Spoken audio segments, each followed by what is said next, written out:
The candles flickered violently as the doors to the Ashworth ballroom crashed open, and every head turned toward the man who stood in the entrance, like a storm given human form. Vespera Hale pressed deeper into the shadows beside the marble column, her gloved fingers tightening around the glass of watered champagne she had not been offered, but had quietly taken from a passing tray. She was not supposed to be here, not truly. She was a companion, a shadow, a paid presence meant to make Lady Sophronia Crestwell appear more gracious by comparison. And yet here she stood, watching the Duke of Ashworth stride into his own grandmother's selection ball with the expression of a man who had already decided to burn the entire evening to ash. Theron Blackwood was not handsome in the way the poets described. His features were too sharp, his jaw too severe, his blue eyes too cold. A scar traced the edge of his left cheekbone, pale against sun-darkened skin, the origin of which spawned a dozen whispered rumors. Some said a duel. Others claimed a war wound from his years commanding men in foreign campaigns. A few, always speaking behind fans and closed doors, suggested something darker still. What no one disputed was the fear he inspired. The Duke had returned from the continent 3 months ago to claim his title after his father's sudden death. In that time, he had rejected 10 noble ladies presented by his grandmother, the Dowager Duchess. 10 carefully selected daughters of earls and marquesses and viscounts. 10 women with impeccable bloodlines and considerable fortunes. All 10 had left Ashworth House in tears. Tonight was supposed to be different. Tonight, the Dowager had gathered the remaining eligible ladies of the season for one final attempt.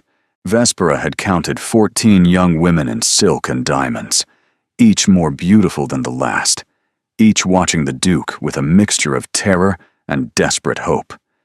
He surveyed them now, those cold eyes moving from face to face with the detached assessment of a man examining horses at auction. No one spoke. No one breathed. Then Lady Sophronia stepped forward, her golden curls catching the candlelight, her rose-colored gown cut to display her considerable assets to maximum effect. She curtsied with practiced grace. "Your Grace, what an honor to finally make your formal acquaintance.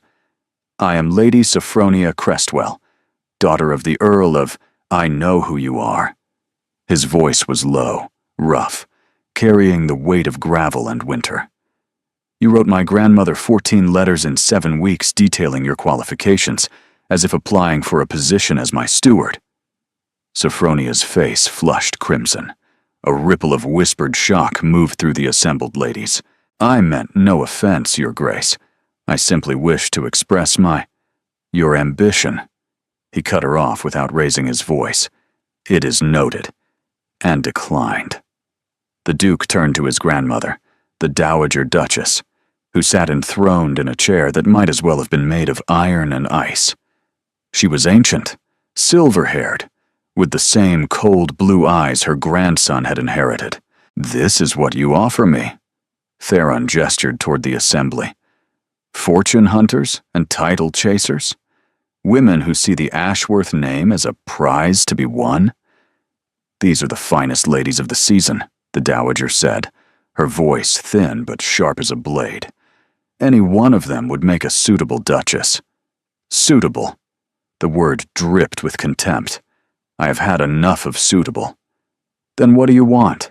The Dowager's patience cracked, revealing the steel beneath. "You have rejected every woman I have presented. You refuse to attend the season's events. You hide in your study with your maps and your war correspondence while this family's future withers. Tell me, grandson, what exactly would satisfy you?" The ballroom held its breath. Theron Blackwood turned slowly, his gaze sweeping once more across the gathered nobility. It passed over the diamond-draped daughters, the silk-wrapped heiresses, the desperate faces of women who had been told their entire lives that a duke was the highest prize. Then his eyes stopped. On her, on Vespera, hiding in the shadows beside the marble column, wearing a borrowed dress 3 seasons out of fashion, holding champagne she had stolen. She felt the weight of his attention like a physical blow. Her heart stuttered. Her mouth went dry. "Her," he said.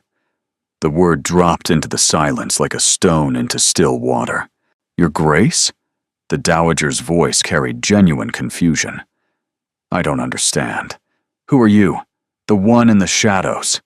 Theron strode forward, and the crowd parted before him like water before the prow of a ship. "The one none of you noticed. The one no one chose."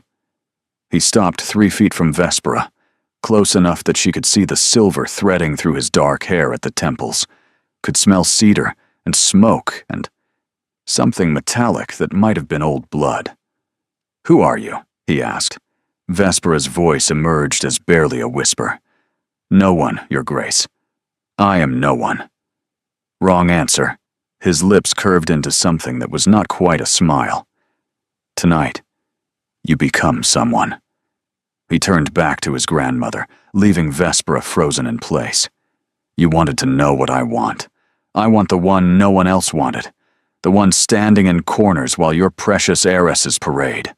The one who knows what it means to be overlooked." "This is madness," the dowager breathed. "Perhaps." Theron's eyes glittered with something dangerous. "But she is my choice. Inform the household. My future duchess has arrived." And before Vespera could protest, before she could explain that this was impossible, that she was a paid companion with no fortune and no family, and no right to even be in this room, the feared Duke of Ashworth offered her his hand. Every eye in the ballroom burned into her skin. She had 2 choices: take his hand and step into a world that would devour her whole, or refuse and spend the rest of her life wondering what might have been.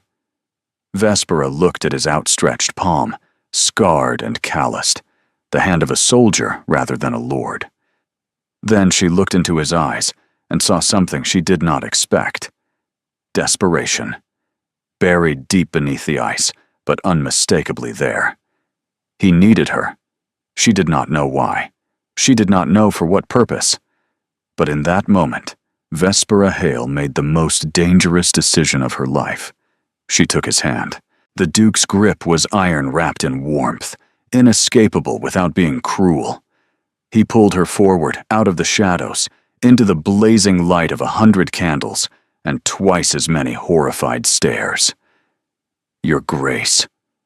Lady Sophronia's voice cut through the stunned silence, sharp with barely controlled fury. "Surely this is a jest. That woman is my companion, a servant. She has no breeding, no fortune, and no ambition?" Theron released Vespera's hand, but remained close, his presence a shield between her and the circling wolves. No desperate letters cataloging her virtues, no scheming relatives negotiating her dowry in back rooms while pretending to discuss the weather. Sophronia's mouth opened and closed like a fish pulled from water. "I know what she is not." The Duke's voice carried to every corner of the ballroom. "What I wish to discover is what she is." The dowager rose from her throne, and despite her age, despite the cane she gripped with white-knuckled fingers, she commanded the room simply by standing. "Theron." She did not raise her voice. She did not need to. "A word. In private. Whatever you wish to say, grandmother, you may say here. I will not." The battle of wills lasted 3 heartbeats. Then, to Vespera's surprise, the Duke inclined his head. "Very well." He turned to Vespera, and for the first time, his voice softened by a fraction. "Wait here. Do not leave this room. Do not speak to anyone who approaches you with questions or offers of friendship. They are neither friendly nor questioning in good faith." Before she could respond, he strode toward the far doors, the dowager following with surprising speed for a woman her age. The doors closed behind them, and Vespera was alone with the wolves. Lady Sophronia descended first, her two closest companions flanking her like generals preparing for siege. Well, Sophronia's smile was a knife wrapped in silk. The little mouse finally found her voice, or rather, found a man desperate enough to give her one. "I did not ask for this," Vespera said quietly. "I do not know why he chose me." "Of course you do not." Sophronia circled her slowly, examining her borrowed dress, her simple hairstyle, her lack of jewels. "You are nothing. A charity case my mother took in because your father gambled away your family's modest fortune before drinking himself into the grave." The words landed like blows, but Vespera did not flinch. She had heard worse, had lived worse. "His Grace will tire of this game within the week," Sophronia continued. "Whatever point he is trying to make to his grandmother, it will not last. And when it ends, you will be dismissed, without references, without prospects, without even the modest position you currently hold. Then you have nothing to fear from me." Sophronia's eyes narrowed. "I fear nothing from creatures like you. I simply wish you to understand your place before you begin imagining you might actually become a duchess." "Ladies," a new voice interrupted, bright and warm and utterly unexpected. "How delightful to see you welcoming my brother's guest so graciously." A young woman swept into their midst, dark-haired and laughing-eyed, wearing a gown of midnight blue that made her look like a piece of the evening sky given human form.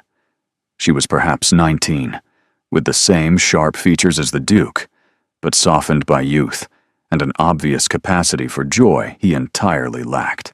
"Lady Sabienne," Sophronia's voice cooled to Arctic temperatures. "I was not aware you had returned from the country." "Just this afternoon. Perfect timing, as it turns out."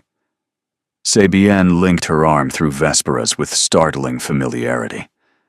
"I see my brother has finally made his choice. How wonderful.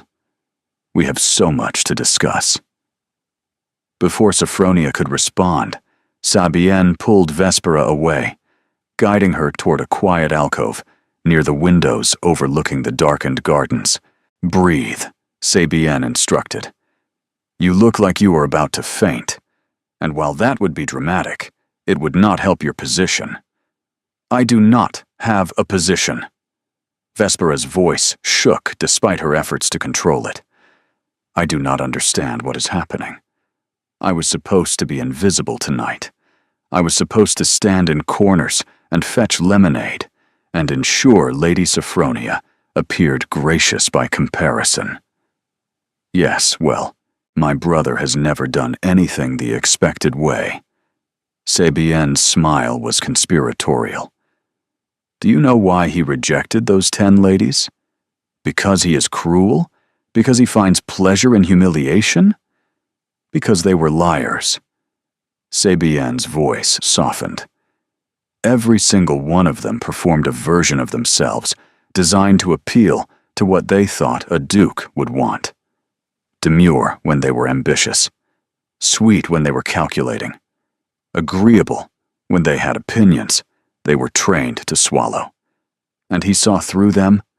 Theron spent 6 years commanding men in the Crimean conflicts. He learned to read people the way others read books. One glance, and he knows if you are lying, if you are afraid, if you are hiding something." Sabienne studied Vespera with new interest. "What did he see when he looked at you?" Vespera thought of that moment, his eyes finding hers across the crowded ballroom.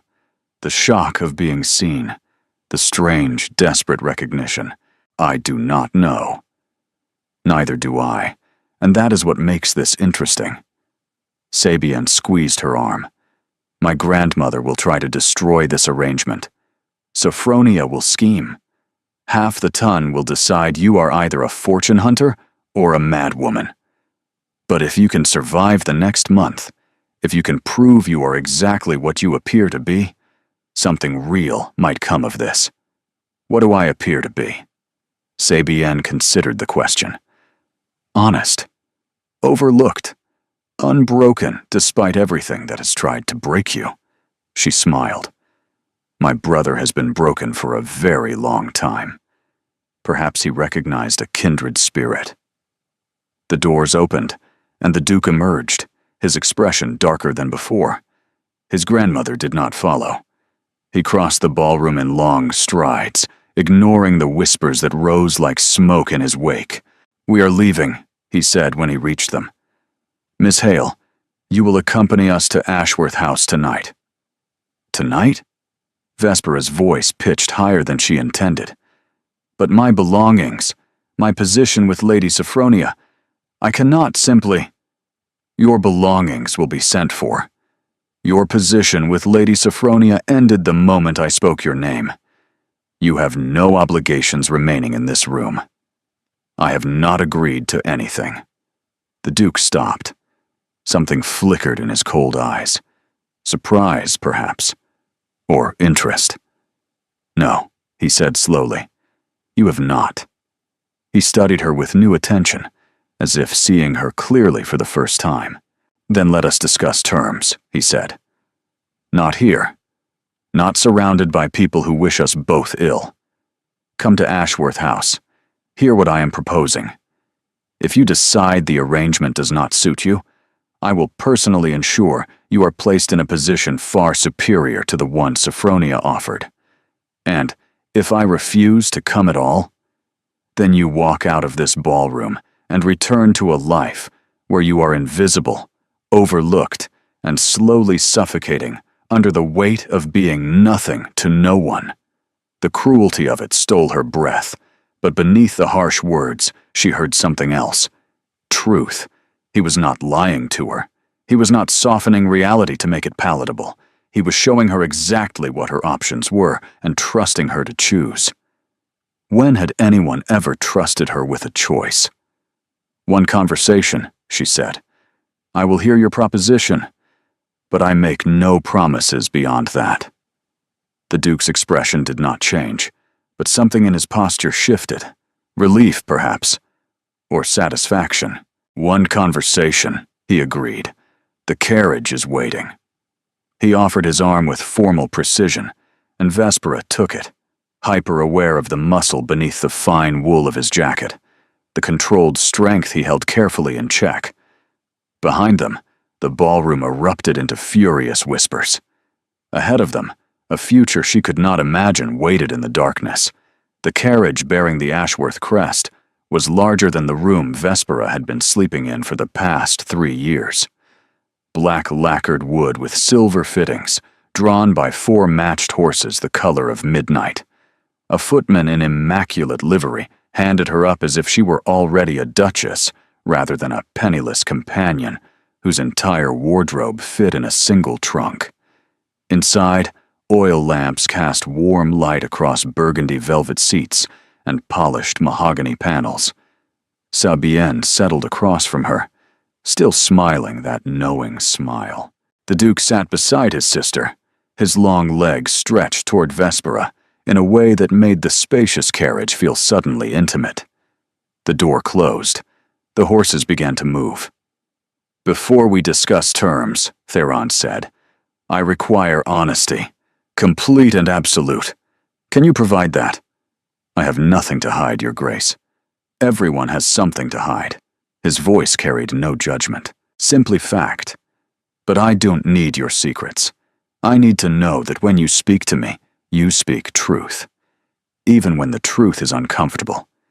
Even when a lie would be easier." Vespera considered his words. "You rejected those 10 ladies because they lied to you. I rejected them because they lied to themselves first, then to me second. They had been trained from birth to become whatever a man required, to suppress their own thoughts and desires until nothing genuine remained." His jaw tightened. "I will not marry a mirror. I will not wake every morning beside a woman who reflects back only what she believes I wish to see. And you think I'm different? I think you have never been given the luxury of performance." His gaze held hers. "When you are invisible, there is no one to perform for. You have had no choice but to be yourself, even when that self was dismissed and overlooked.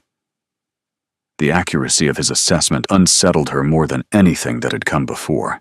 "What exactly are you proposing, Your Grace?" "A temporary arrangement." Sabienne leaned forward, unable to contain her enthusiasm. "You would stay at Ashworth House as my guest and companion. In public, Theron would court you with appropriate attention. The Tun would believe he has finally chosen a potential bride. And in private, you would have no obligations beyond maintaining the appearance of suitability." Theron's voice remained carefully neutral.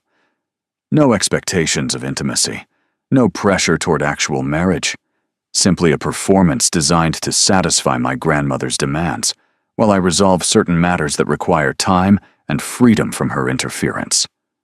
Vespera's mind raced through the implications. "You wish to use me as a shield.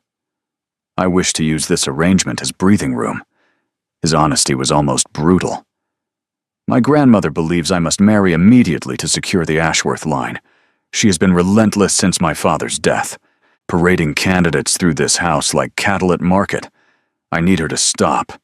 I need time to grieve, to assume my responsibilities properly, to determine what I actually want from the remainder of my life. And when you determine that, when you are ready to marry someone of actual standing, the arrangement ends, quietly and with discretion. You would be positioned as a dear friend of my sister's, who decided we did not suit. No scandal would touch you." The carriage swayed as they turned onto a broader avenue. Through the window, Vespera glimpsed Ashworth House rising against the night sky, a massive structure of pale stone and glowing windows, larger than any home she had ever entered. "Why me?" she asked suddenly.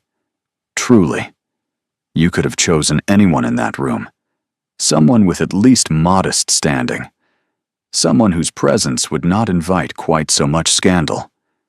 Why the one no one chose?" The Duke was quiet for a long moment. When he spoke, his voice had lost some of its cold edge. "My father married for duty first, the woman my grandmother selected for him. She was suitable in every way. Beautiful, connected, accomplished. She was also miserable every day of her marriage, and she made him miserable in turn. They endured 30 years of polite hatred before she died, in a carriage accident that some say was not entirely accidental." Vespera's breath caught. "I watched my father after her death," Theron continued. "He did not mourn. He did not grieve. He sat in his study and said, 'Perhaps now I can finally breathe.' 6 months later, he married a widow of no particular standing, a woman with no fortune, no connections, no value to anyone in the Tun. She made him laugh. She challenged his opinions.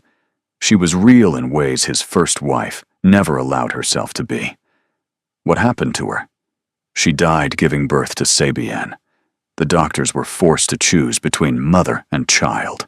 His voice flattened. "My father never recovered. He spent his remaining years grieving a woman he had loved for only 8 years, but who had given him more happiness than 30 years of suitable marriage."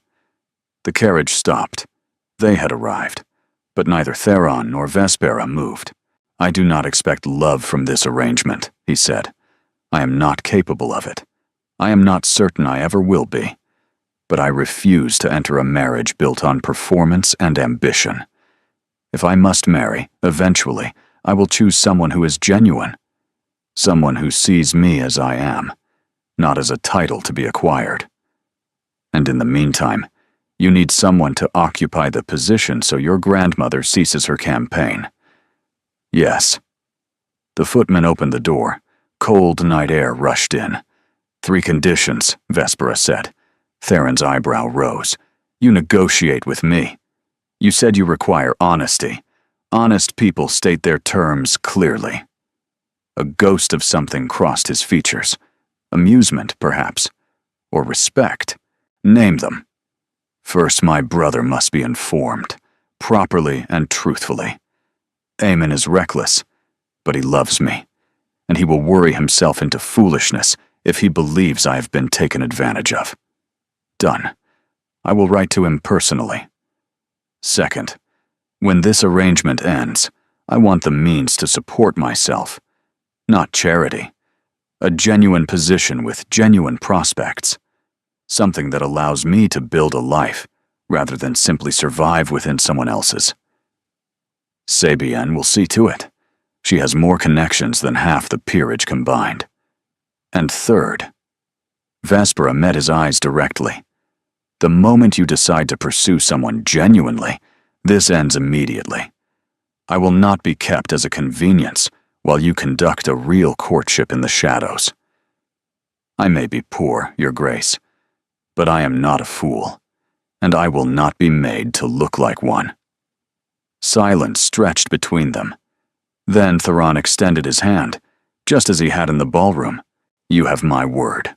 All 3 conditions, honored without exception. Do we have an agreement? Vespera looked at his scarred palm, the hand of a soldier who had seen things that still haunted his cold eyes. She thought of her father, who had gambled everything and lost. She thought of her mother, who had died trying to hold the pieces together. She thought of every door that had closed in her face. Then she took his hand. We have an agreement. His grip tightened once, brief and warm, sealing a bargain that would change everything. What Vespera did not see was the Dowager Duchess watching from an upstairs window as the carriage arrived. She did not see the cold calculation in the old woman's eyes, or the way her fingers tightened on the handle of her cane. She did not hear the words the Dowager spoke to the shadows behind her. Find out everything about this girl, every secret, every weakness, every crack in her foundation. A voice responded from the darkness. And when I do, then we destroy her, before she destroys everything I have built. The war had only just begun. Morning arrived at Ashworth House wrapped in gray light, and the distant sound of rain against glass. Vespera woke in a bed larger than any she had ever occupied, surrounded by silk hangings, the color of deep wine, and furniture that cost more than her father had earned in his best year of business. For a long moment, she simply lay there, staring at the canopy above her, trying to convince herself that she had not dreamed the previous evening, that she was actually here, in a duke's house, wearing borrowed nightclothes that probably cost more than her entire wardrobe. A soft knock preceded a young maid with copper hair and nervous eyes. Miss Hale? I'm Dinah. Lady Sabian sent me to attend you. Her Grace has requested your presence in her sitting room. Her Grace. The Dowager Duchess. Vespera's stomach tightened. When? As soon as you are presentable, miss. Dinah helped her dress in a gown of soft dove gray, simple but beautifully made. The fabric whispered against her skin like a secret. In the mirror, Vespera barely recognized herself. Same dark hair, same gray-green eyes, same face that had never launched ships or inspired poetry. But the dress transformed her silhouette, gave her presence she had never possessed. The Dowager's sitting room occupied the eastern corner of the house, flooded with gray light despite the rain. Inside, everything gleamed with age and authority. The Dowager herself sat beside a window, her silver hair swept into an elaborate arrangement, her black mourning dress immaculate. Close the door, she said. Sit.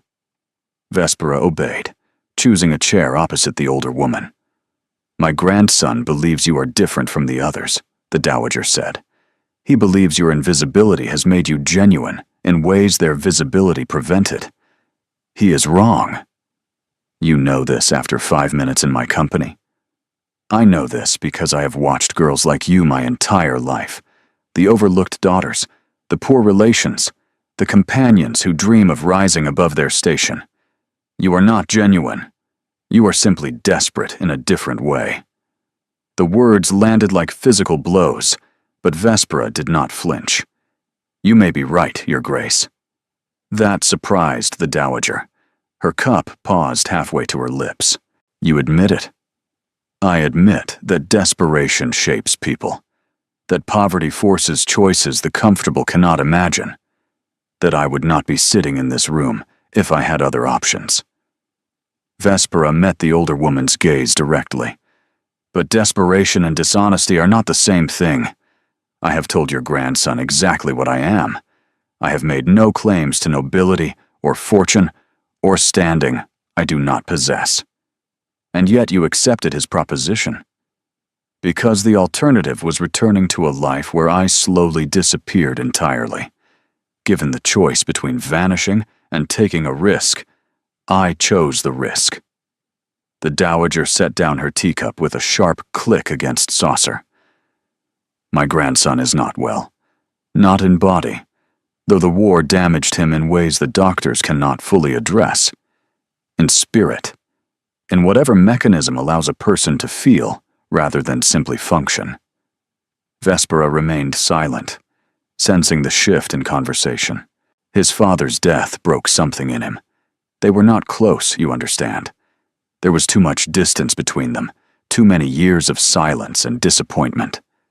But when the end came, Theron was hundreds of miles away, receiving reports about supply lines, while his father took his final breath. He did not reach him in time. He did not reach him at all. The letter informing him of his father's death crossed paths with his own letter, announcing his intention to finally come home, to repair what had fractured between them. The dowager's voice hardened. My son died believing Theron cared nothing for him, and Theron knows it. The weight of that revelation pressed against Vespera's chest. That is not something I can fix, Your Grace. No, it is not. But you could make it worse. The dowager leaned forward, her blue eyes sharp as winter ice. You could make him believe there is genuine connection where none exists. You could let him trust you, confide in you, depend on you for the companionship he has denied himself since returning home. And when the arrangement ends, when you walk away with your references and your connections, and your improved prospects, you could leave him more damaged than you found him. That is not my intention. Intentions mean nothing. Results are everything. The dowager gripped her cane, knuckles white. I will not watch a desperate girl with nothing to lose tear apart what remains. Vespera stood, surprising herself with the steadiness of her voice. Then we understand each other, Your Grace. You believe I will hurt him. I believe I will not. Time will prove which of us is correct. The dowager studied her for a long moment. Something shifted in her expression. Not warmth, not approval, but perhaps a grudging acknowledgement. You have more spine than I expected. I have survived more than you know. One final thing, Miss Hale. My grandson is not the only one watching you. I have resources at my disposal that would make your darkest secrets look like children's games. If there is anything in your past that would bring scandal to this house, I will find it. Then you will find only poverty and loss and the unremarkable suffering of people who do not matter to society. Nothing scandalous, nothing worth hiding. Simply a life that was not worth living until your grandson decided to make it interesting. The dowager paused at the door. We shall see, she said. And then she was gone, leaving Vespera alone with her cold tea and the unsettling realization that she had just been given both a warning and an opening. In the hallway outside, the dowager paused beside a shadow that moved. Well, she said. She is who she claims, the shadow answered. Father died in debt. Mother followed within the year. Brother is a minor clerk with gambling tendencies, but no significant debts. There is nothing to use against her. The dowager's lips thinned. Then we must create something. That is a dangerous path, Your Grace. All paths are dangerous. This one simply serves my purposes. She walked on, her cane tapping against marble with the rhythm of war drums. The library at Ashworth House stretched across the entire western wing. 3 stories of books connected by spiral staircases and narrow balconies. Ladders on brass rails allowed access to the highest shelves. Reading alcoves with velvet cushions invited hours of comfortable study. The smell of old paper and leather bindings wrapped around Vespera like an embrace. She had discovered it on her 3rd day, escaping from another of Sabienne's enthusiastic planning sessions about gowns and social calendars. Now, 5 days into her residence, it had become her sanctuary. "You are here again." The Duke's voice came from somewhere above. Vespera looked up to find him descending one of the spiral staircases, a thick volume tucked under his arm. "You said I could use the library, Your Grace. I said you could read anything you wished. I did not expect you to take up permanent residence." But his voice carried no censure. If anything, it held something like approval. He reached the main floor and moved toward the central table where maps were spread across dark wood. His maps? Military formations and supply routes, and terrain analyses that he still studied, despite the war being over. "What are you reading?" he asked, without looking up. "Herodotus, the Persian Wars." She held up the leather-bound volume. "Your collection is extraordinary." "My grandfather's obsession. He believed understanding history prevented repeating it." Theron's lips curved slightly. "He was wrong, of course. We repeat it regardless. But the books remain useful." Vespera approached the table, curious despite herself. The maps showed territory she did not recognize, mountainous regions marked with symbols and annotations in Theron's precise handwriting. "Where is this?" "The Crimean Peninsula. Specifically, the valley where my regiment held position for 7 months against forces that outnumbered us 3-1. His finger traced a line through the mountains. "This pass was supposed to be reinforced. The reinforcements never came." "What happened?" "We held anyway."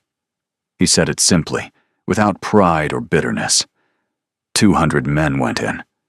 43 walked out. The casual horror of those numbers struck her silent.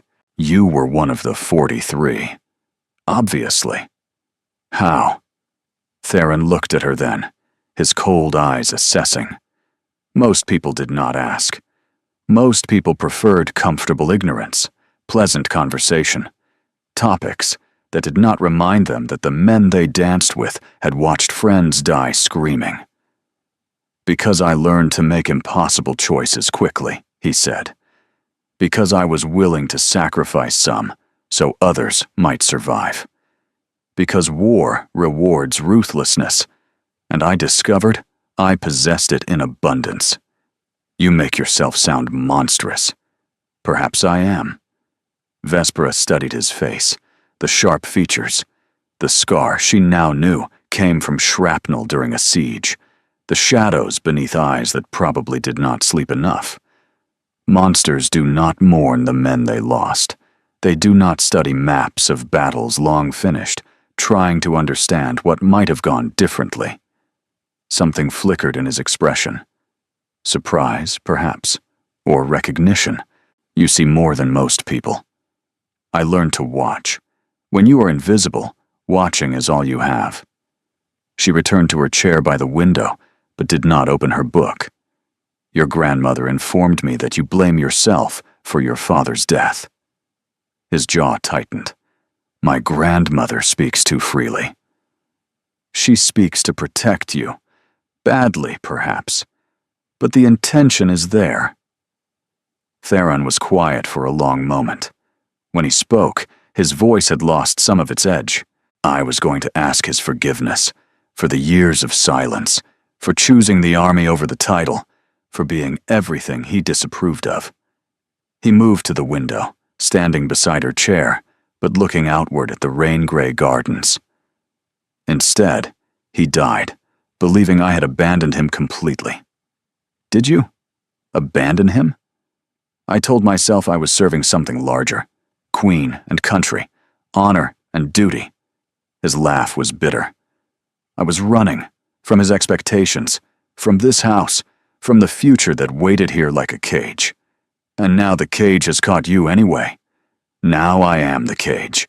He turned, looking down at her.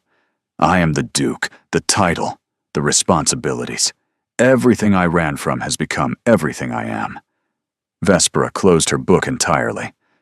You are more than a title, Your Grace. Am I? Without the name, the lands, the fortune, what remains? A scarred soldier with nightmares and no capacity for the softer emotions society expects. A man who reads Herodotus for pleasure, who studies maps not from obsession, but from grief, who chose the overlooked girl at the ball because he understood what it meant to be dismissed. She held his gaze. Those things exist regardless of title. The rain intensified outside, drumming against glass with increasing urgency. Inside the library, surrounded by thousands of books and centuries of accumulated knowledge, something shifted between them. You are not what I expected, Theron said quietly. You expected a mouse, someone grateful and silent and easily managed. I expected someone who would make this arrangement simple, transactional, without complications. And instead? He did not answer immediately. Instead, he reached toward a nearby shelf and pulled down a slim volume bound in blue leather. My mother's favorite. Collected poems from a Venetian writer no one remembers anymore. She used to read them aloud when I was young, before she died. My father kept them in his study until the day he passed. He held it out. I want you to have it. Vespera did not take the book. That is too valuable, too personal. Books are meant to be read. This one has been sitting unread for too long.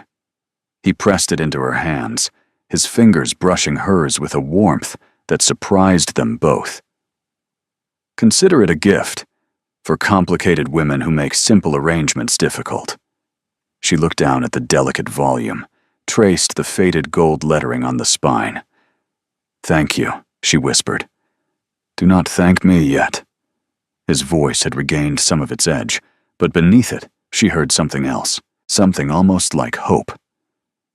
The Haversham Ball is in 3 days. That is where the real test begins. I thought your grandmother was the test. My grandmother is a battle. The Tun is a war. And you, Miss Hale, are about to discover whether you can survive it. He turned and strode from the library, leaving her alone with poetry she could not yet bring herself to read, and the lingering warmth where his hand had touched hers. 3 days until the ball. 3 days until everything became real. The Haversham residence blazed with light, every window glowing against the night sky, like a beacon calling ships to shore. Or perhaps, Vespera thought, as the Ashworth carriage joined the queue of arriving guests, calling moths to flame. Breathe, Sabienne instructed from beside her. You look terrified. I am terrified. Good. Terror keeps you sharp. Sabienne adjusted one of Vespera's pearl earrings, a loan from the family collection that probably cost more than her father's entire failed business. Remember what we discussed. You are my dear friend, from a respectable family that fell on difficulties. Anyone who presses for details, redirect with questions about their own concerns. People love discussing themselves. Across from them, the Duke sat in shadow, his expression unreadable. He wore formal evening clothes that made him look less like a feared nobleman and more like a weapon wrapped in silk. Lady Sophronia will be here, he said. Her mother is close friends with Lady Haversham. Expect hostility. I have survived Lady Sophronia's hostility for 3 years. Not as a rival. As a servant, you were beneath her notice. Tonight, you are competition. His cold eyes met hers. Competition she intends to eliminate. The carriage stopped. Footmen opened doors. The moment of safety ended. The grand staircase leading into the Haversham ballroom seemed endless, each step carrying Vespera higher into a world that had never wanted her. Heads turned as they entered, Whispers erupted like brush fires across the crowded room. That is her? The Duke's charity case? I heard she was a scullery maid. Worse, a companion, practically a servant. Vespera lifted her chin and focused on the middle distance, walking as if the whispers were wind and she was stone. The Duke offered his arm at the ballroom entrance. She took it, hyper-aware of the warmth beneath fine wool, the controlled strength in every line of his body. They are staring, she murmured. Let them. Nothing you do will change that. So do exactly as you please. It was strangely liberating advice. The evening proceeded. Introductions blurred together.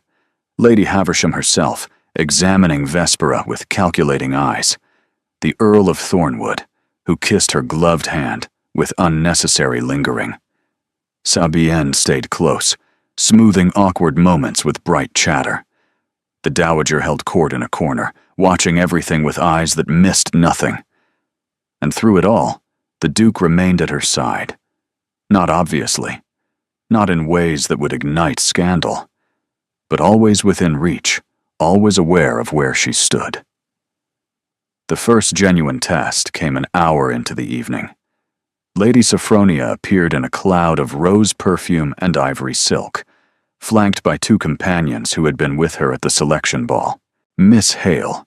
Sophronia's smile was exquisite poison. How delightful that you could attend. I see you have found a new position. Congratulations. Thank you, Lady Sophronia. You are too kind. Kindness has nothing to do with it. Sophronia's eyes glittered. I simply wanted to offer my sympathies. It must be so difficult, being displayed like a curiosity for the ton's amusement. Everyone wondering what possible quality the feared Duke could see in someone so thoroughly ordinary. The companions giggled behind their fans. Vespera felt heat rise to her face, but kept her voice steady. Your concern is touching, though I imagine you have your own difficulties to manage. I heard Lord Ashworth rejected your letters with considerable clarity. That must have been embarrassing. Sophronia's smile froze.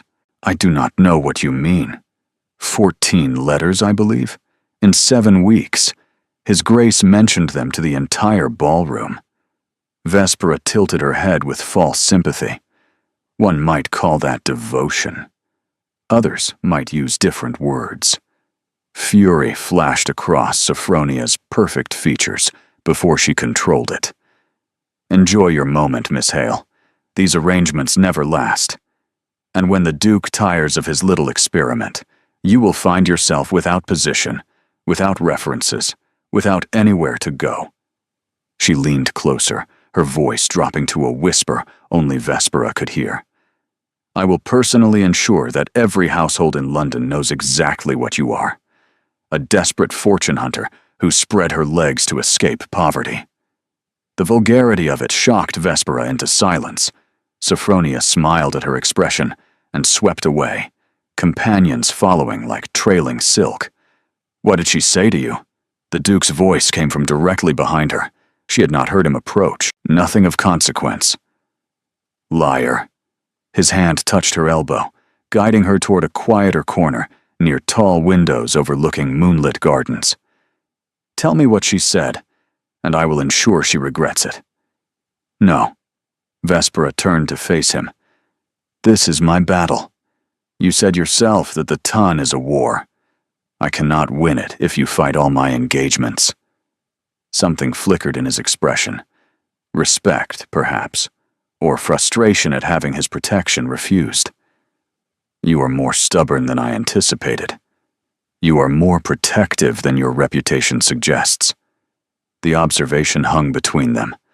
Through the tall windows, moonlight silvered his features, softening the harsh lines, revealing the man beneath the armor. Dance with me, he said. It was not quite a request. People will talk. People are already talking. They will talk regardless of what we do.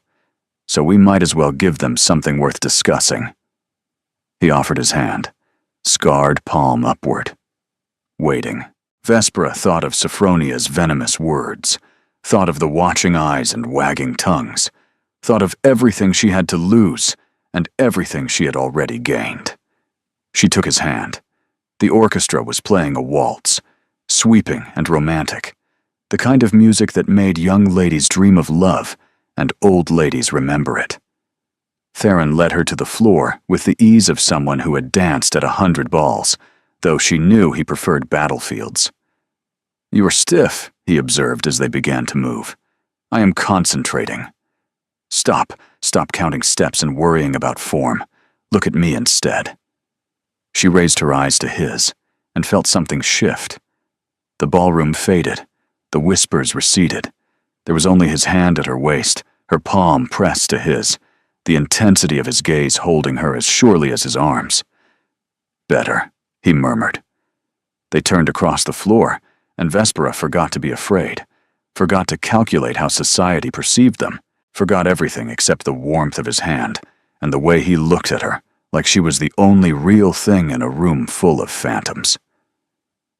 "You are staring," she said. "I am observing." "And what have you learned?" He was quiet for a moment, guiding her through a turn that brought them closer together than strict propriety allowed. "That you are braver than you know.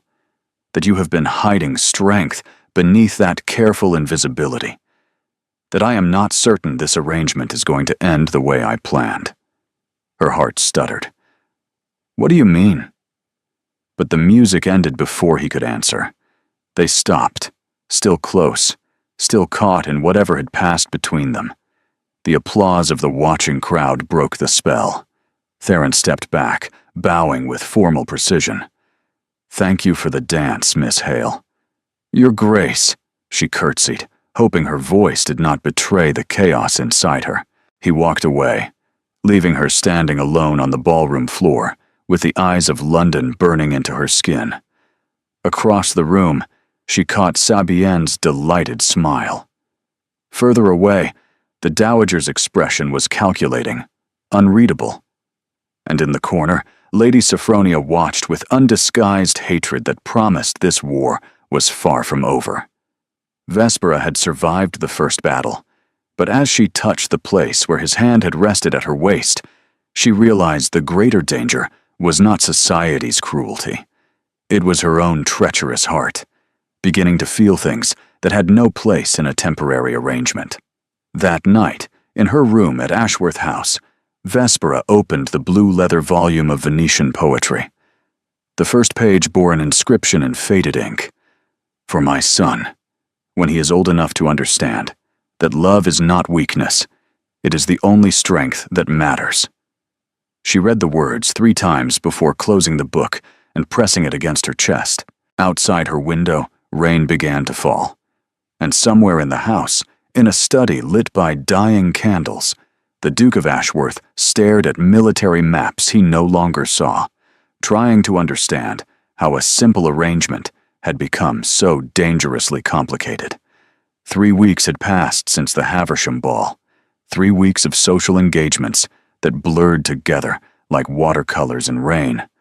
The Pemberton Musicale, where Vespera had survived an interrogation by 3 countesses about her family's precise location in the north.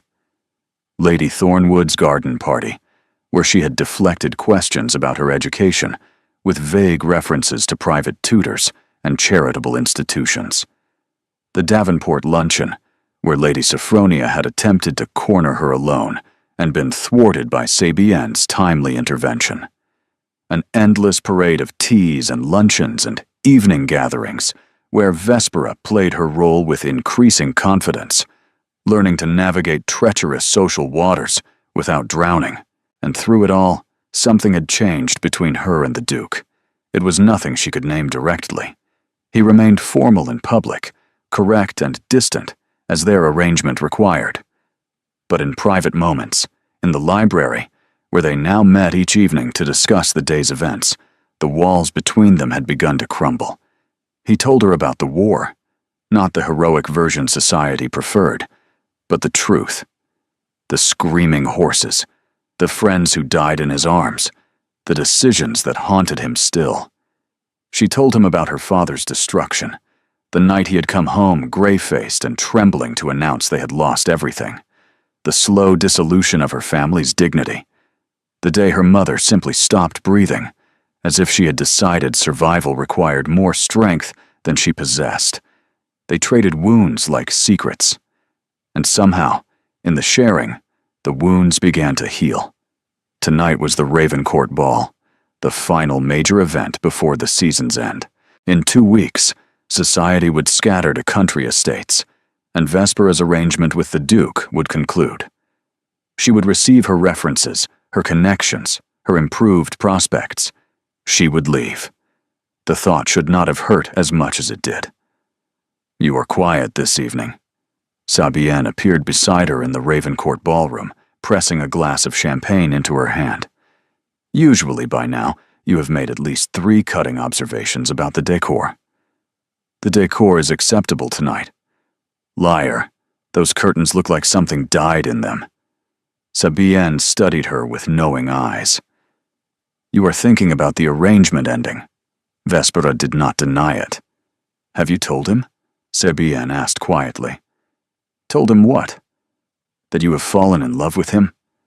The words struck like lightning. Vespera nearly dropped her champagne. "I have not. That is not. This is a business arrangement."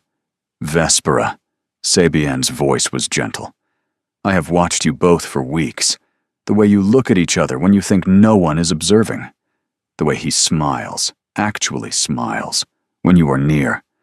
The way you light up whenever he enters a room." She squeezed Vespera's arm.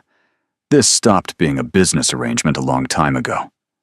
Before Vespera could respond, the Duke himself appeared at her elbow.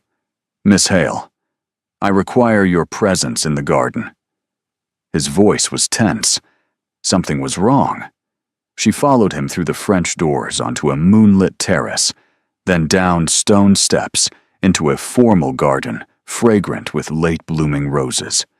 They walked in silence until they reached a secluded alcove hidden by hedges from the ballroom's watching eyes. "What has happened?" she asked. Theron turned to face her, and she saw something in his expression she had never seen before. Fear. "My grandmother has discovered something. I do not know what. But she has been in private meetings all day with a man I do not recognize. When I demanded answers, she told me the arrangement would end tonight." Vespera's heart clenched. "Tonight? But we agreed to conclude after the season." "She is not waiting for the season's end. She has found something, some weapon to use against you, and she intends to deploy it." His hands closed around her upper arms, grip tight with urgency. "I need you to tell me if there is anything at all in your past that could be used. Anything you have not shared." "There is nothing. I told you everything. My father's debts, my mother's death, my brother's struggles. Think harder. A youthful indiscretion, a scandal involving your family. Anything." Vespera's mind raced through her past, searching for secrets she might have forgotten. But there was nothing. Her life had been unremarkable in its suffering. Poverty did not generate scandal. Obscurity did not create gossip. "There is nothing," she repeated. "I swear it." Theron released her arms, running a hand through his hair in a gesture of frustration she had come to recognize. "Then, she is manufacturing something, creating a lie, and finding witnesses to support it. Can she do that? She is the Dowager Duchess of Ashworth. She can do anything she wishes." His jaw tightened. "I will not let her destroy you. Whatever she has planned, I will stop it." "How?" He did not answer immediately. Instead, he stepped closer, close enough that she could feel the warmth radiating from his body, could smell the cedar and smoke that had become as familiar as her own heartbeat. "I never intended for this to happen," he said quietly. "When I chose you at that ball, I wanted a shield, a temporary solution to an inconvenient problem. I wanted someone who would not matter." The words stung. "And now?" "Now, you are the only thing that matters." His voice cracked on the admission. I have tried to stop it, tried to remember that this was an arrangement, a performance, nothing real. But somewhere between the library conversations and the stolen glances and the way you look at me like I am more than a title with a scar, I forgot to keep my distance. Vespera's breath caught. Theron, I love you. The words came out raw, unpolished, nothing like his usual controlled precision. I love you, and I do not know what to do about it. And my grandmother is about to destroy everything, and I cannot lose you. I cannot. She should have been sensible, should have reminded him of the impossibility of their situation, should have protected them both from a future that could only end in pain. Instead, she reached up and pulled his face down to hers. The kiss was nothing like she had imagined. It was better. Desperate and tender and fierce all at once. His arms wrapped around her, crushing her against him like he was afraid she would disappear. She gripped his lapels, anchoring herself to him, to this moment, to the impossible truth of what they had become. When they finally broke apart, both breathing hard, the moonlight caught the tears on her cheeks. I love you too, she whispered. I have loved you since you gave me your mother's poetry and trusted me with your father's memory. I have loved you since you looked at me across that ballroom and saw someone worth choosing. He pressed his forehead against hers, his hands cradling her face. Then let her come. Let her bring whatever weapons she has found. I will not let her take you from me. She is more powerful than both of us. Power is not everything. He kissed her again, softer this time. I spent 6 years in a war that should have killed me. I survived because I refuse to accept defeat. I will not accept it now. From somewhere inside the ballroom, the sound of raised voices reached them. Something was happening. Something that could not wait. Theron's expression hardened into the cold mask she had first seen at the selection ball. Stay here, he said. I will discover what she has done. I am coming with you. Vespera, this is my battle too.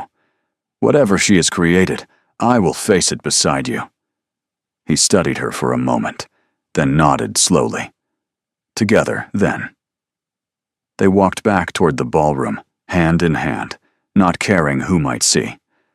The war was about to reach its climax, and neither of them knew if they would survive it. The Ravencourt ballroom had transformed into a theater of destruction. The Dowager Duchess stood at its center, her silver hair gleaming under chandelier light, her black gown making her look like a judge prepared to deliver sentence. Beside her stood a man Vespera did not recognize, thin and sharp-featured, holding a sheaf of papers. And beside him, looking both terrified and triumphant, stood Lady Sophronia. The crowd had formed a loose circle around them, drawn by the promise of scandal like vultures to carrion. Whispers swirled through the air thick as smoke.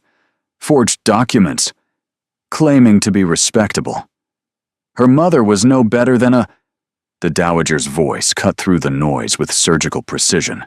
There you are, her cold eyes fixed on Vespera. I was beginning to think you had fled. It would have been wiser if you had. Theron stepped forward, positioning himself slightly ahead of Vespera. What is the meaning of this, grandmother? The meaning is simple. You have been deceived. The Dowager gestured toward the thin man. Mr. Kavanaugh is an investigator I employed to examine Miss Hale's background. What he discovered is illuminating. Kavanaugh stepped forward, his voice carrying the practiced cadence of a man who had delivered bad news professionally for years. Miss Vespera Hale presents herself as the daughter of a respectable merchant who suffered financial reversal. This is partially true. What she has concealed is that her mother, before her marriage, worked in an establishment of questionable repute in the northern district of Manchester. Gasps rippled through the crowd. She was a seamstress, Vespera said, her voice steady despite the ice spreading through her veins. She worked in a dress shop. A dress shop that served as a front for less reputable activities. Kavanaugh produced a document from his papers. I have statements from 3 witnesses who remember Mrs. Hale from that establishment. They describe services rendered that no respectable woman would provide. Those statements are lies. Can you prove that, Miss Hale? She could not. Her mother had been dead for 4 years. The witnesses, whoever they were, could say anything they wished, and there was no one left alive to contradict them. Lady Sophronia stepped forward, her expression a mask of false sympathy. I tried to warn everyone. I knew there was something improper about her from the moment she entered society. A companion with such airs, such presumption. It was obvious she came from degraded circumstances. You manufactured this. Theron's voice was ice. You and my grandmother together. These witnesses are paid liars. Can you prove that, Your Grace? The Dowager's smile was razor-thin. Because without proof, the Tun will believe what it wishes to believe. And what it wishes to believe is that you have been seduced by a woman whose mother was little better than a common prostitute. The word landed like a physical blow.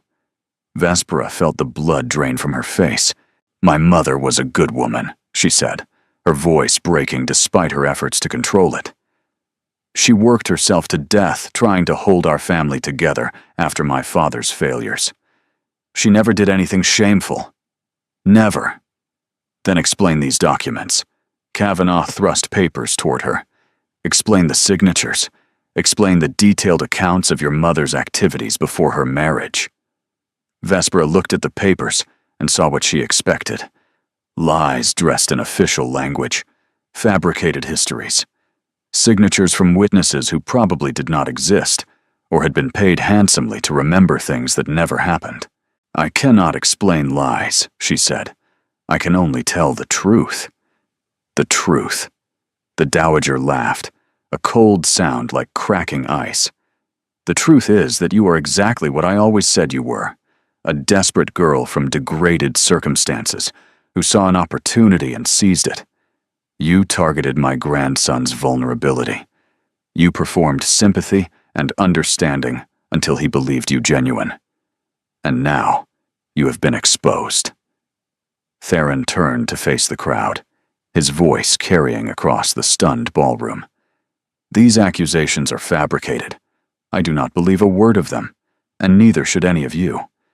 My grandmother has opposed this match from the beginning, and she has clearly manufactured evidence to destroy an innocent woman. Then prove it, the Dowager said. Prove these documents are false. Until you can do that, Miss Hale's reputation is destroyed, and any association with her destroys yours as well. Silence fell. Vespera looked at Theron, at the man she loved, at the future she had almost allowed herself to imagine. She saw the anguish in his eyes, the desperate search for a solution that did not exist. She saw the trap closing around them both. She is right, Vespera said quietly. Theron's head snapped toward her. What? She is right. You cannot prove these documents are false, not quickly enough to matter. And every moment you defend me, your own reputation suffers. Vespera forced steel into her voice. This is what I always knew would happen. The overlooked girl does not get the fairy tale ending. The Duke does not marry beneath his station. Society does not allow it. Vespera, I release you. The words tore from her throat like shards of glass. From whatever you thought you felt, from any obligation you believed you owed me, this arrangement is concluded. She turned and walked toward the ballroom doors, the crowd parting before her like water before a sinking stone. Behind her, she heard Theron call her name. She did not look back. If she looked back, she would break. And she could not afford to break until she was alone. The night air hit her face like a slap. She descended the Ravencourt steps with measured dignity, refusing to run, refusing to give them the satisfaction of seeing her flee. A carriage waited at the end of the drive. Not the Ashworth carriage, A hired hack, shabby and anonymous. She climbed inside and gave an address she had not spoken in months. Then, finally, she allowed herself to cry. Behind her, in the ballroom she had fled, the Duke of Ashworth stood frozen among the wreckage of everything he had almost allowed himself to hope for. His grandmother approached, her expression satisfied. "It is done," she said. "Now we can return to more suitable options.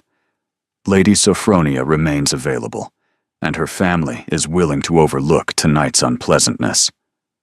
Theron turned to face her, and for the first time in her life, the Dowager Duchess felt genuine fear at what she saw in her grandson's eyes. "You have made an enemy tonight, grandmother, one you cannot defeat.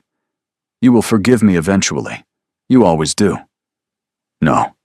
His voice was quiet. Final. "This time I will not." He strode from the ballroom, leaving devastation in his wake. The war had been lost, but the battle was not yet over. The rooms Vespera had once shared with her brother felt smaller than she remembered. Cramped and cold, with damp stains on the ceiling and windows that did not close properly. After weeks at Ashworth House, returning here felt like descending into a grave. Eamon found her the next morning, curled in a chair by the dead fireplace, still wearing her ball gown. "Vespera." He knelt beside her, his face creased with worry. "The Duke's man came yesterday with your belongings. What happened?" She told him. All of it. The arrangement, the growing feelings, the Dowager's attack, the fabricated scandal about their mother. By the time she finished, Eamon's face had hardened into something she barely recognized. "Lies," he said. "All of it. Mother, never. She would never have—" "I know." Vespera's voice was hollow.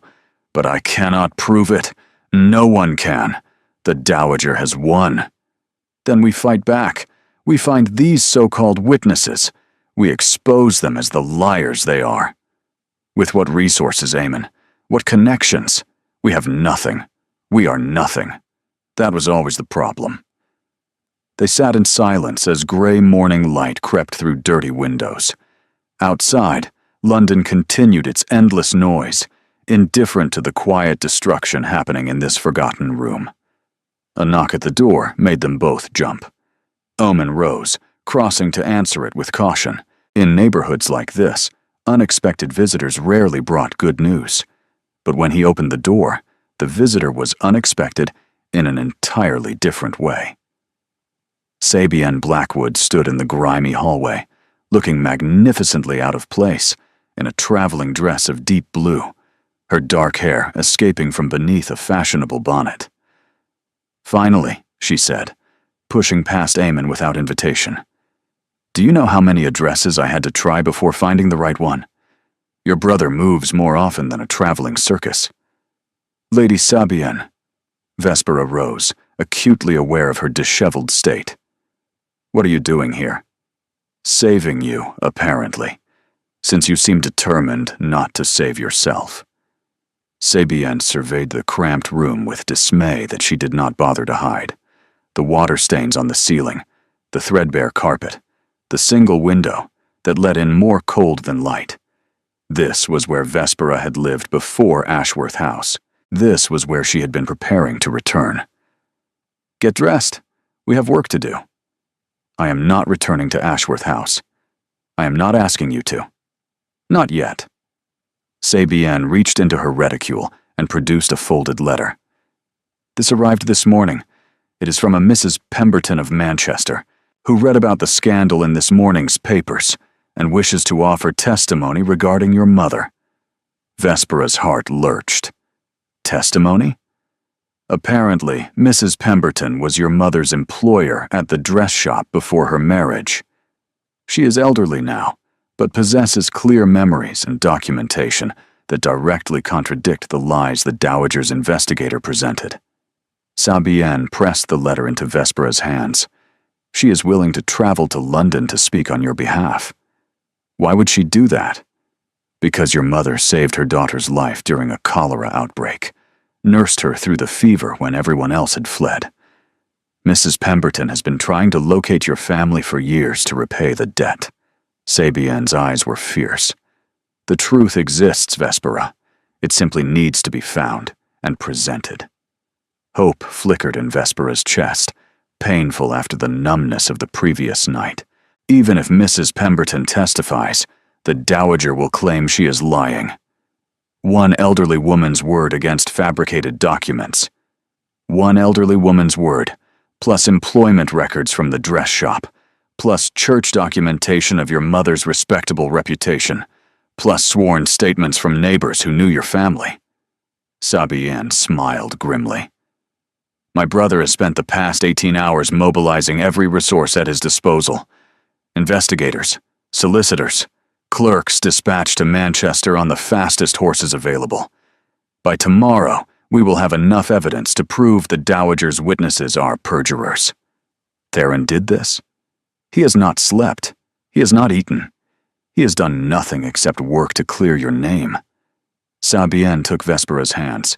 He loves you, actually loves you, not as a performance or an arrangement, but truly. And he is fighting for you with everything he has. The question is whether you will fight beside him or surrender to despair. Vespera looked at the letter in her hands, at Sabienne's determined face, at her brother, who watched with dawning hope. She thought of her mother, who had worked herself to death rather than give up, who had sacrificed everything to give her children a chance at something better. Running does not make the wanting go away, a voice whispered in her memory. It just makes you wonder what might have been. What do I need to do? She asked. Sabienne's smile widened into something triumphant. First, get dressed. Then pack whatever you wish to bring. We are returning to Ashworth House, and this time you are not leaving until we have won.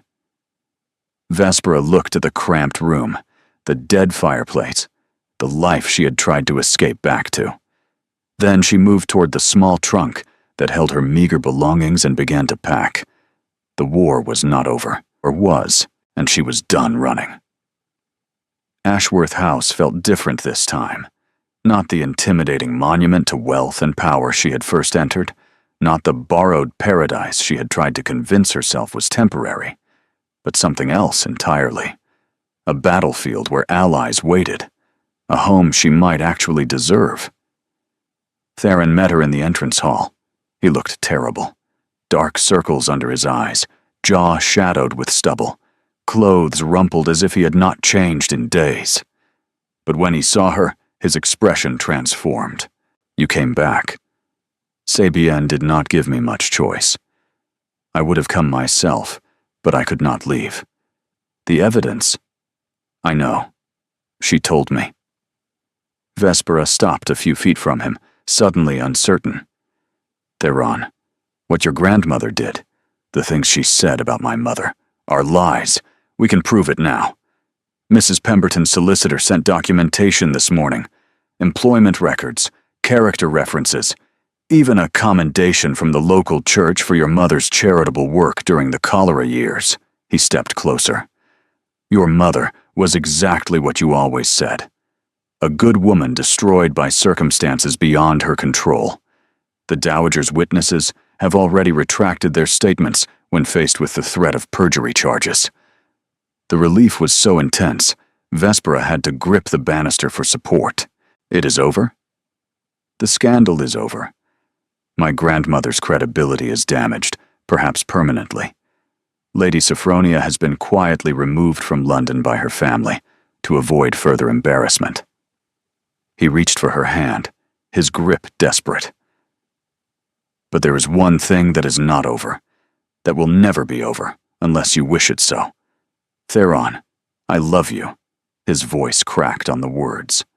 I said it before, in the garden, and I meant it. But I need you to understand that this is not temporary. This is not an arrangement or a performance. When I thought I had lost you, when you walked out of that ballroom, I understood for the first time what my father felt when my stepmother died.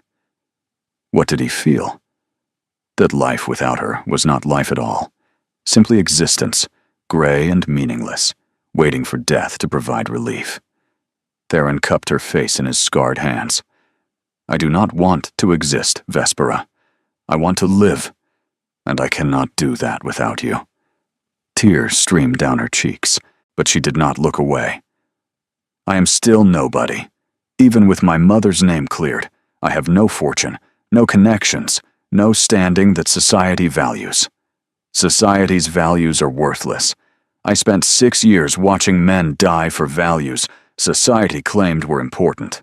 Honor, glory, duty to the empire. All of it meaningless in the end. What matters is what we choose to value. And I choose you. Your grandmother will never accept me. My grandmother will accept whatever I decide, or she will find herself removed to the dower house with limited allowance and no influence over family affairs. His voice hardened. I am the Duke, the title she has spent decades protecting.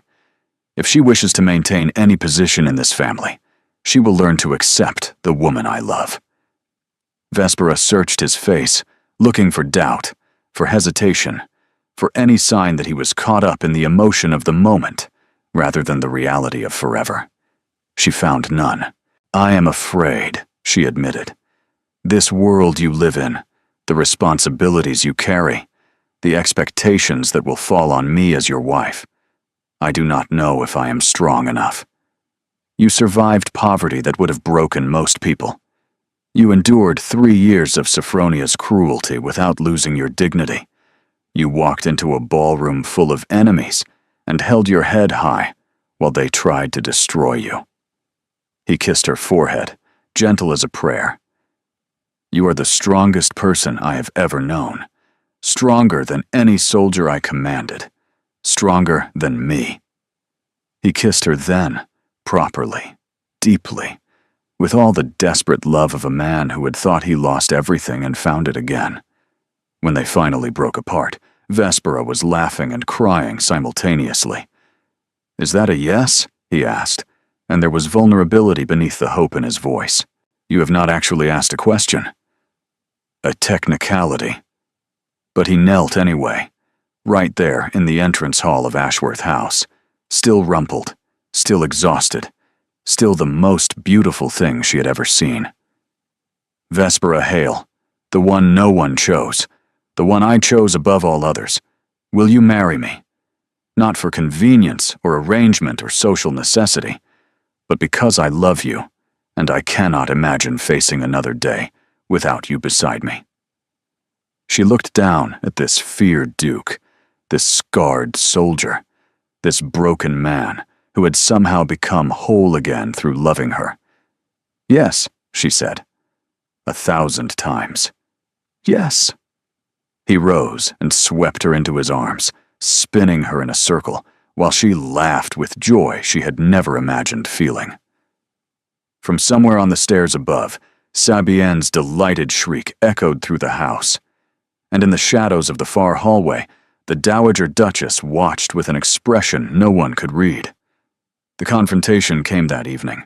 Vespera found the Dowager in her sitting room, exactly where she had sat weeks ago delivering warnings and threats.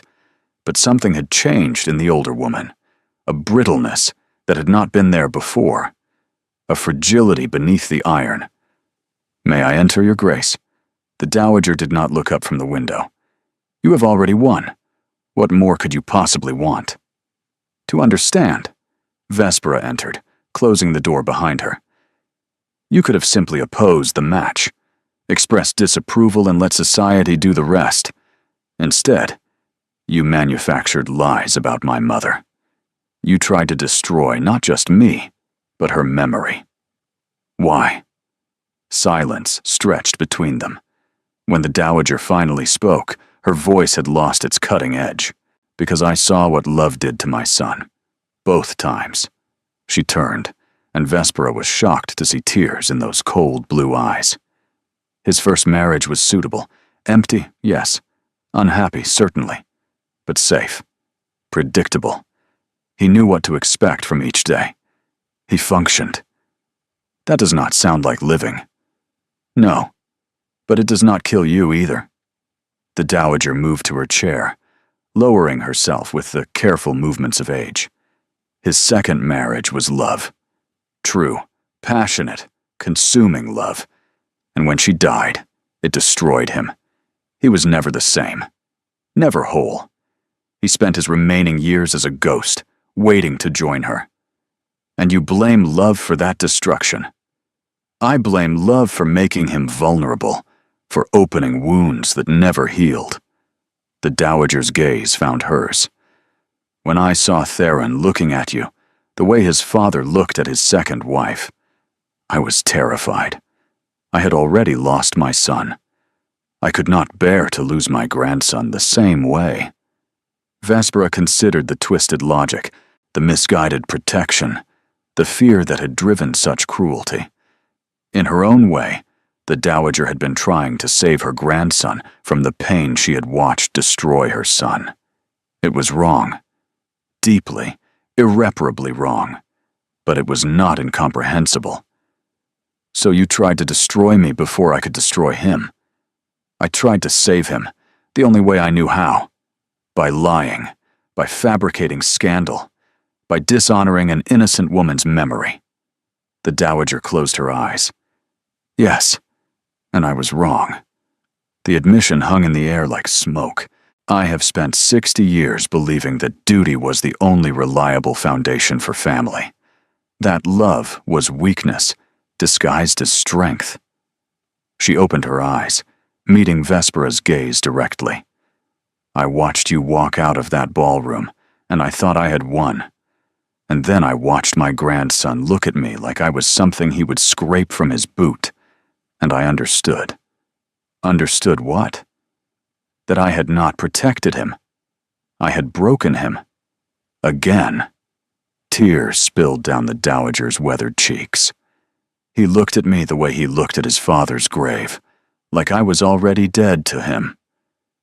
Vespera thought of Theron's face when he had told his grandmother she had made an enemy. The finality in his voice, the door closing forever. He will forgive you, she said quietly. Eventually. Will he? If I ask him to. Vespera stepped closer. I am not going to destroy your family, Your Grace.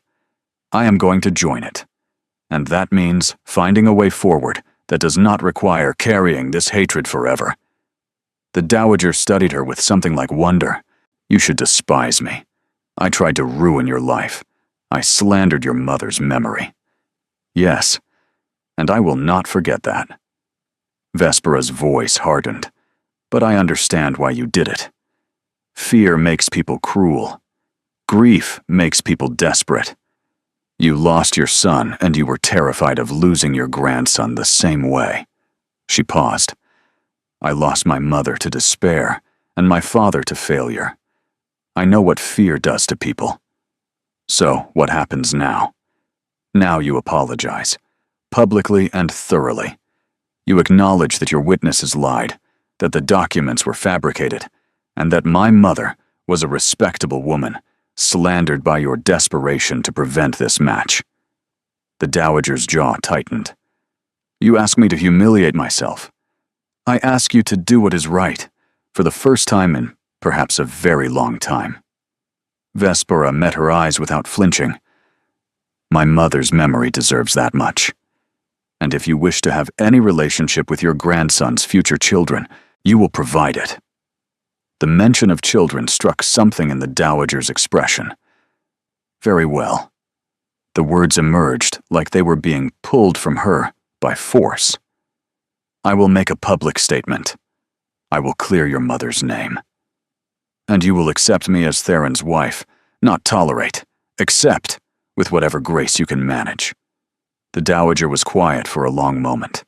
Then, slowly, she nodded. You are stronger than I anticipated, Miss Hale. I had to be. Life did not offer alternatives. Vespera turned toward the door, then paused. Your Grace, your son's second wife, Theron's stepmother. What was she like? Something that might have been a smile crossed the dowager's severe features. She was stubborn, outspoken, refused to be intimidated by my disapproval. A pause. She would have liked you, I think." Vespera nodded once and left the room.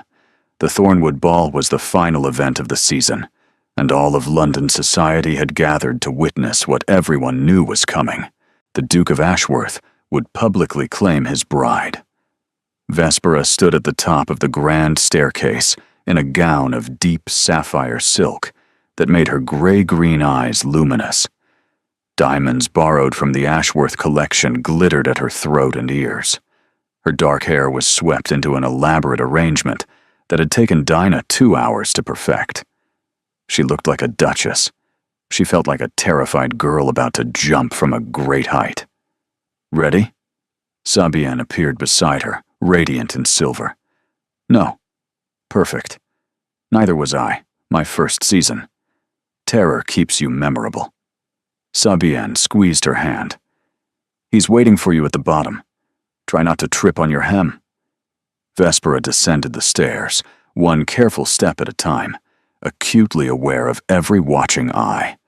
The whispers were different tonight, not scandalized or cruel, curious, anticipatory, even in some cases, admiring. The Dowager's public apology had done its work. Mrs. Pemberton's testimony had done more. Vespera Hale was no longer the desperate fortune hunter who had seduced a duke. She was the remarkable woman who had endured slander with dignity and emerged with her reputation not just intact, but enhanced. Society loved nothing more than a story of redemption, especially when it came with diamonds. The narrative had shifted overnight. No longer the scheming fortune hunter, but the dignified victim who had stood against slander with grace.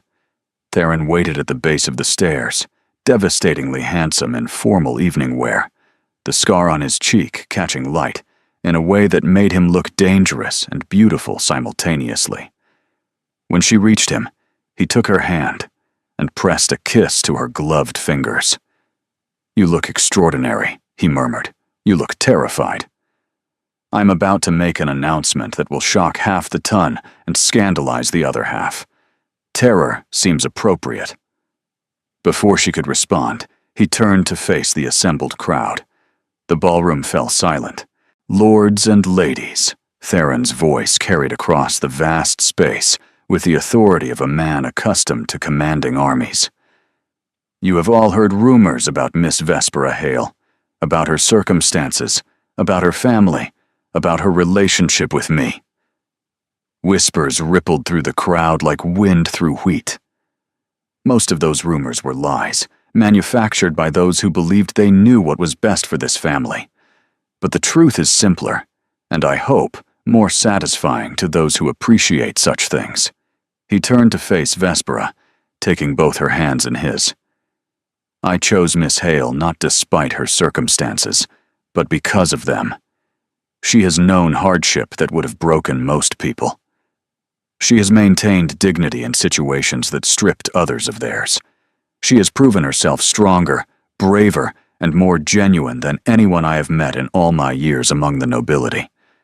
He reached into his pocket and produced a ring, a sapphire surrounded by diamonds, catching the candlelight like captured stars. "I love her, completely, irrevocably, and I am asking her, before all of you, to become my wife." He knelt. The Duke of Ashworth, feared throughout society, scarred by war, broken by loss, knelt before the overlooked girl no one had chosen. "Vespera Hale," he said, his voice rough with emotion. "Will you marry me?" The ballroom held its breath. Vespera looked at the man kneeling before her, remembered the first night, when he had chosen her from the shadows, remembered the library conversations, and the poetry book, and the first kiss in the moonlit garden. Remembered walking away from him, convinced their story was over. Remembered choosing to fight for something worth having. "Yes," she said, her voice clear and strong. "I will marry you." He slid the ring onto her finger and rose to kiss her, right there before half of London society. The applause that erupted was thunderous. Sabienne was crying. The Dowager stood at the edge of the crowd, her expression complex, but no longer hostile. Lady Sophronia was conspicuously absent, reportedly indisposed at her family's country estate. And Vespera, standing in the arms of the man she loved, finally allowed herself to believe that impossible things could happen. That overlooked girls could become duchesses, that feared dukes could learn to love, that happily ever after was not just for fairy tales. "I love you," Theron whispered against her hair. "I love you too," she whispered back. "Now and always." The music began again, and they took the floor for the first dance of their new life together. The one no one chose had been chosen after all, and that was the only story that mattered. 1 year later, the nursery at Ashworth House had been transformed. Gone were the formal decorations of generations past. In their place, warm colors and soft fabrics, books stacked on every surface, and a rocking chair positioned to catch the morning light.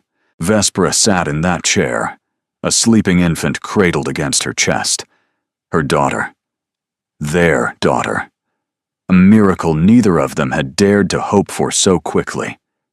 Footsteps in the hallway announced Theron's arrival before he appeared in the doorway. He had changed in the year since their wedding. The shadows beneath his eyes had faded. The tension in his shoulders had eased. He smiled now, easily and often, in ways that still surprised the servants who had known him before. The nightmares still came sometimes, but now Vespera was there to hold him through them, to remind him that he was home, that the war was over, that he was loved. "She is asleep," Vespera whispered. "She looks like you. She has your stubbornness." They remained there in comfortable silence, watching their daughter dream. A knock at the door interrupted them. The dowager entered, her cane tapping against the floor, her expression softer than it had been a year ago. "I came to see my great-granddaughter," she said. "If I am permitted." "Of course, Your Grace." The dowager approached and looked down at the sleeping infant. "I came to give you something." She produced a small velvet box. It belonged to Theron's mother. I had intended to give it to whoever he married, but when the time came, I was too consumed with opposition to remember. Vespera opened the box to find a delicate pearl bracelet, antique and beautiful. "You have given this family something I never expected to see again. You have given my grandson happiness, and now you have given us a future." She touched the infant's cheek gently. "I was wrong about you, Vespera, about everything. I spent so many years protecting this family from love that I forgot love was the only thing worth protecting." "Grandmother." The dowager cut her off. "You are family now. You should call me grandmother." "Grandmother," Vespera repeated softly. "Thank you." The dowager paused at the doorway. "Her name? You have chosen one?" Vespera looked down at her daughter. "Marguerite," she said, "after my mother." The name hung in the air between them, heavy with meaning and memory. Marguerite Hale, the seamstress from Manchester, who had died in poverty, but whose memory would live on in the granddaughter of a duke. Justice of a sort. Redemption. Finally complete. Something glistened in the dowager's eyes. Then she nodded and departed. When they were alone again, Theron knelt beside the rocking chair. "She meant it," he said. "The acceptance. All of it. I know. A year ago, I did not believe this was possible. You, the baby, my grandmother actually behaving like a human being." He pressed a kiss to Vespera's palm. "You changed everything. We changed each other." Outside the nursery windows, spring had arrived at Ashworth House. Gardens that had seemed gray and forbidding now bloomed with color. "Do you remember what you said to me that first night?" she asked. "When you chose me at the ball?" Theron smiled, the expression still unfamiliar, but increasingly natural on his features after so many years of coldness. "I said I wanted the one no one else wanted, the one standing in corners while others paraded. I remember." Vespera looked at him, at this man who had seen her when everyone else looked through her. "Thank you," she said, "for choosing me." Theron leaned forward and kissed her, gentle and sure. "Thank you for letting yourself be chosen." They stayed there as the morning light grew stronger, a family born from shadows and doubt, and the stubborn refusal to accept that love was not for people like them. The one no one chose had found everything she never knew she needed. And every year, on the anniversary of that first impossible ball, they returned to the Ashworth ballroom. They danced beneath the same chandeliers where it had all begun, surrounded by friends and family who had once doubted them. And Vespera always paused by the marble column where she had hidden that night, invisible and overlooked, waiting for her life to begin. She would stand there for a moment, remembering the girl she had been, marveling at the woman she had become. It had begun spectacularly, and it showed no signs of ending anytime soon. Thank you for being here. You are the reason these stories exist, because you believe in love that chooses courage over convenience, in characters who fight for happiness despite the odds, in endings that feel earned and true. Your presence makes this space warm and welcoming, and I am grateful for every moment you spend with these characters. Do you have a favorite line or scene? Your engagement helps me understand what moves you, what keeps you listening, and what kinds of stories to create next. Consider subscribing if you would like more romances with emotional depth and genuine character growth. Thank you for being here. You make this community what it is.